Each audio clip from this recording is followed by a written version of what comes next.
माझं म्हणणं आहे की ह्यांच्या राजीनाम्याचा संपूर्ण अधिकार हा अजितदादा पवार यांचाच आहे। अजितदादांनी त्या सांगितलं ना, स्वतः मी सुद्धा राजीनामा दिलेला आहे। मी पाहिलेला आहे अजितदादांनी राजीनामा। आम्ही जरी विरोधी पार्टीत असलो तरी अजितदादांनी राजीनामा दिलेला पाहिलेला आहे।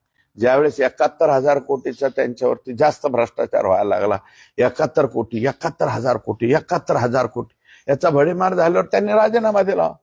तसं माझं म्हणणं काय आहे की धनंजय मुंडेंनी देऊन टाका ना, आता थोड्या दिवसापुरता राजीनामा द्या ना। आणि तुमचा संबंध जर संतोष देशमुखच्या खुनामध्ये नाही आला, हे जे भ्रष्टाचाराचं आहे याच्यात नाही आला, तर परत पुनर्स्थापित व्हा ना तुम्ही। परंतु तुम्ही का चिटकून बसलाय त्याला? कशामुळे अलगत चिटकून बसलाय?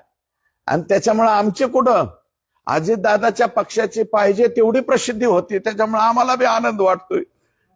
कशाला प्रसिद्धी कोणाची होते? याच्यात सर्वाधिक जास्त फायदा धनंजय मुंडे यांनी राजीनामा न दिल्याचा कोणाला होणार आहे? तर तो माननीय अजितदादा पवार यांच्या पक्षाला होणार, असं माझं मत आहे। सर्वाधिक जास्त फायदा